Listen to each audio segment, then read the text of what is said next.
नमस्कार मैत्रिणींनो, Monika's cooking केव्हमध्ये आज आपण बनवणार आहोत रेडीमेड बेसपासून यम्मी टेस्टी चीज बस्ट पिझ्झा।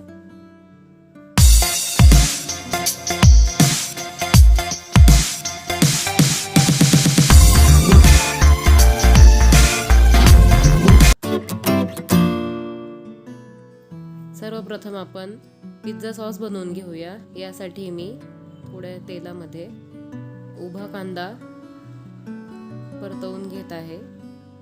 त्यानंतर आपण 3 ते 4 टोमॅटोची इथे प्युरी घेतलेली आहे। त्याच सोबत 2-3 लसणाच्या पाकळ्या देखील घेतल्या होत्या।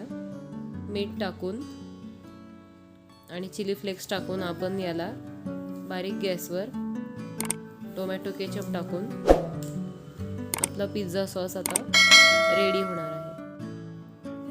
हलकीशी साखर चवीनुसार, बारीक गॅसवर एक 5 ते 10 मिनिटे थोडंसं उकळल्यानंतर आपला पिझ्झा सॉस हा रेडी होतो। हा आपल्याला कोणत्याही बेकरीमध्ये रेडीमेड पिझ्झा बेस मिळतो। यामध्ये 2 प्रकार आहेत। एक थोडा जाड असतो, त्याला आपण 2 त्याचे स्लाइस करून घेतले आहेत, आणि एक हा थोडा स्लिम आहे, तर त्याला मी आता इथे फोकने होल्स करून घेत आहे। फोकने थोडं स्क्रॅच केल्यामुळे आपला पिझ्झा व्यवस्थित फुगतो आणि पिझ्झा सॉस व्यवस्थित आतमध्ये जातो। आता आपल्याला हा पिझ्झा सॉस सर्वत्र व्यवस्थित लावून घ्यायचा आहे। त्यानंतर अमूल मोझरेला चीज मी इथे घेतलेले आहे। मी त्याला खिसून फ्रीझरमध्ये ठेवले होते, त्यामुळे आपल्याला ते व्यवस्थित सर्व पिझ्झावरती आपल्याला स्प्रेड करता येते। सर्वत्र आपण हे स्प्रेड करून घेणार आहोत व्यवस्थितपणे। त्यानंतर कांद्याचे काप उभा चिरलेले, तसेच ढोबळी मिरची देखील समप्रमाणात सगळीकडे व्यवस्थित स्प्रेड करून, इथे मी बॉइल्ड स्वीट कॉर्न घेतलेले आहेत,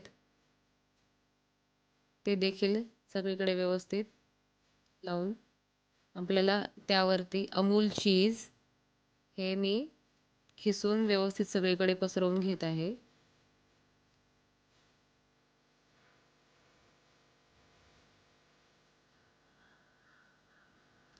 आता आपला हा पिझ्झा रेडी आहे। आता आपण याला बेक करण्यास ठेवूया। गॅसवर कढई प्रीहीट करून मी त्यामध्ये मीठ टाकून एक रिंग ठेवून आपण पिझ्झा त्यावरती ठेवलेला आहे। हे आपल्याला 10 मिनिटं बारीक गॅसवर ठेवून आपला हा पिझ्झा आता रेडी आहे। मस्त मेल्ट झालेला आहे, चीज मस्त दिसतोय। आपण आता चेक करूया। चला, आता आपण गरम गरम पिझ्झा प्लेटमध्ये काढून घेऊन त्याला पिझ्झा कटरने कट करून रिझल्ट आपण आपला चेक करूया। दिसताना तर एकदम छान दिसतोय। ओरेगॅनो आणि चिली फ्लेक्स थोडासा त्याच्यावरती स्प्रिंकल करून आता हा आपला मस्त पिझ्झा रेडी आहे। तुम्ही बघू शकता मोझरेला चीज मस्त मेल्ट झालेला आहे। आपला यम्मी पिझ्झा रेडी आहे। तुम्ही देखील नक्की घरी ट्राय करा आणि माझ्या चॅनलला लाईक आणि सबस्क्राईब नक्की करा। भेटू पुन्हा अशी नवीन एक रेसिपी घेऊन। धन्यवाद मैत्रिणींनो, बाय।